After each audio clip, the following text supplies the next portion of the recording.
Durante o século XIX, houve uma grande onda de manifestações mediúnicas nos Estados Unidos e na Europa.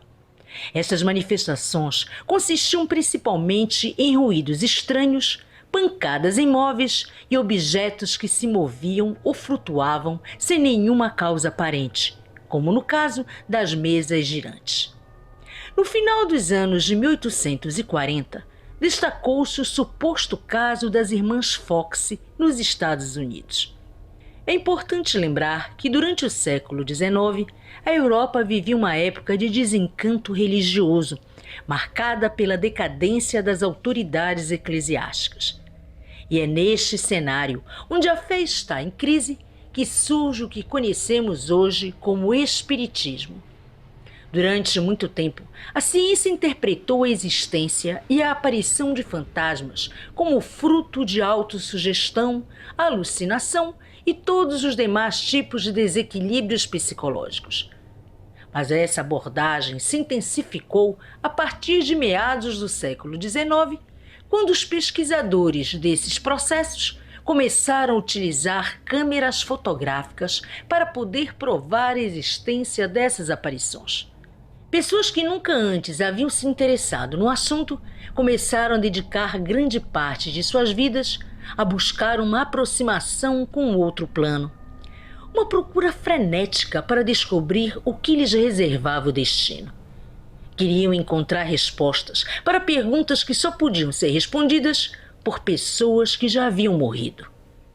Precisavam descobrir aspectos de suas vidas que somente um espírito poderia lhes dizer. A busca desenfreada pelas adivinhações, as supostas conversas com pessoas falecidas e as predições se tornaram um hobby para a sociedade daquela época.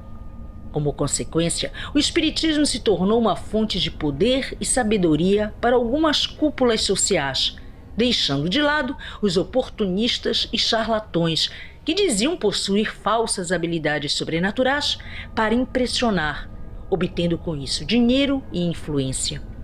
Haviam médiuns que gozavam de uma grande credibilidade e possuíam o dom real de ver e ouvir espíritos e que revolucionaram as comunicações com o plano astral. Mas existe uma médium que rompeu os limites da realidade e foi capaz de demonstrar coisas espantosas que nenhum outro conseguiu. Uma evidência que até hoje se crê impossível. Em pleno auge do espiritismo, apareceu uma jovem com aparentes habilidades extrasensoriais. Seu nome era Florence Cook. Entre os anos de 1870 e 1871, Florence, então adolescente, começou a mostrar habilidades como médium. A jovem, sem dar indícios de que queria alcançar a fama ou qualquer outro tipo de reconhecimento, era capaz de ler as palmas das mãos de seus familiares e vaticinar acontecimentos futuros com precisão. Dizia-se que ela tinha visão de gente morta que lhe revelava situações de um passado que era impossível de se conhecer, assim como acontecimentos que estavam para ocorrer. Tudo isso com impressionante exatidão. As habilidades esotéricas de Florence não passaram desapercebidas no mundo dominado por pensamentos espíritas, e a jovem rapidamente conquistou notoriedade, reconhecimento e credibilidade que muitos de seus colegas de ofício invejavam. Os agendamentos para ser atendida por ela eram crescentes, pois suas premonições não falhavam. Mas a jovem ainda estava desenvolvendo seu dom, e seu poder era muito maior do que até então se revelara.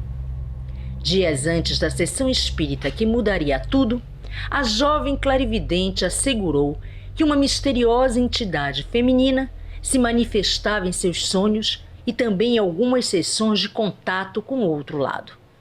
Lhe assegurou que o seu nome era Kate King, filha de John King, um antigo pirata. De acordo com Florence, Kate passou a ser um espírito recorrente nas sessões espíritas, estabelecendo um vínculo com a jovem, que inclusive se dizia capaz de invocá-la em qualquer de suas sessões.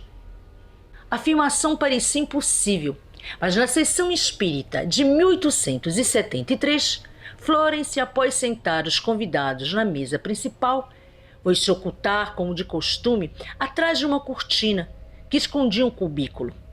Era dentro daquele espaço que ela costumava receber os convidados durante as sessões.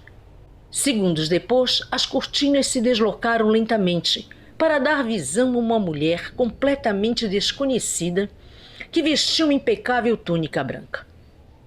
Tal mulher se apresentou com uma voz igualmente desconhecida. Afirmava ser Kate King. Os integrantes da mesa, impressionados, começaram a fazer perguntas sobre sua vida, bem como da época que supostamente viveu. As respostas foram claras e precisas, o que fez com que todos acreditassem que se tratava realmente do espírito de Kate King.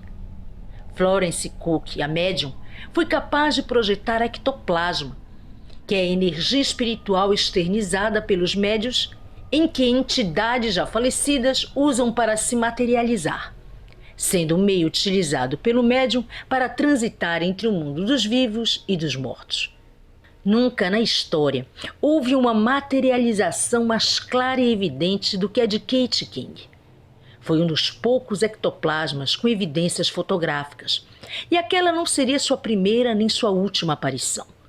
Logo que a incrível sessão se fez conhecida pelos espíritas, Florence Cook se consolidou como uma das médiums mais importantes da história.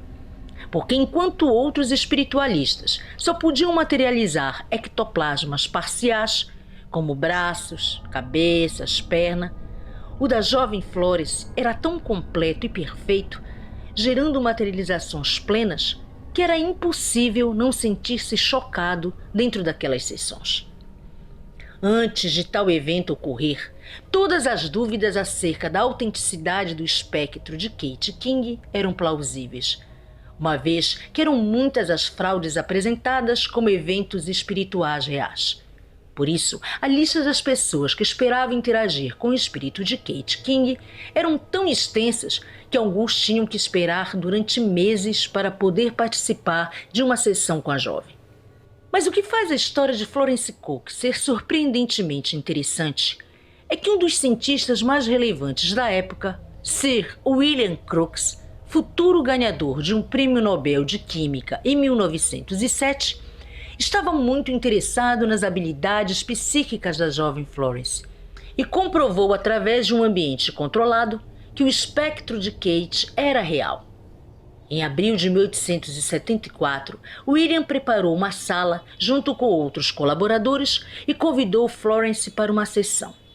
A jovem parecia tranquila, sem a menor demonstração de que estava ocultando algo, se pondo à disposição do investigador que a conduziu ao compartimento previamente inspecionado. Amarrou na cadeira com uma corda suas mãos e pés de tal maneira que a jovem não podia mover-se. E então fecharam as cortinas diante de Florence, apagaram as luzes e sentaram-se na mesa para dar início à sessão. Para assombro de todos os presentes, minutos depois uma mulher toda de branco surgiu das cortinas, andando e falando com total desenvoltura, ocasião em que William aproveitou para fotografá-la em vários ângulos. Alterado pela visão, se dirigiu até o lugar onde a jovem médium encontrava-se confinada e abriu as cortinas. Para surpresa de todos, Florence encontrava-se amarrada à cadeira, com a cabeça para trás e os olhos virados, como se estivesse em transe. William e suas testemunhas puderam interagir com o espírito de Kate, até que minutos depois o espectro se foi, desaparecendo atrás da cortina. Logo o ocorrido se tornou público e as habilidades mediúnicas de Florence se tornaram ainda mais críveis, que desencadeou um acirrado debate, já que desde aquela época até hoje, muitos investigadores passaram a chamar a atenção para a assombrosa semelhança entre Florence e Kate. Haja visto que muitos quiseram rejeitar essa história como uma farsa. A questão é que o futuro Prêmio Nobel de Química justificou que pôde ver ambas, tal como mostram algumas fotografias que vêm sendo analisadas e estudadas desde muito. No entanto, várias teorias surgiram, dentre elas a teoria de que Florence Cook tivesse uma ajudante que personificava Kate King, sendo uma das mais discutidas desde então. Caso isso fosse comprovado, estaríamos diante de um dos maiores enganos dentro da história do esoterismo. Sem dúvida, a presença de um estudioso com o calibre de William Crookes, defensor da ciência e da verdade, e reconhecido mundialmente com um prêmio Nobel de Química, fazem com que essa história de fantasmas seja um caso excepcional, a qual ele defendeu até o dia de sua morte. A existência de um fantasma que ele havia fotografado e analisado aplicando uma metodologia científica é quase inquestionável.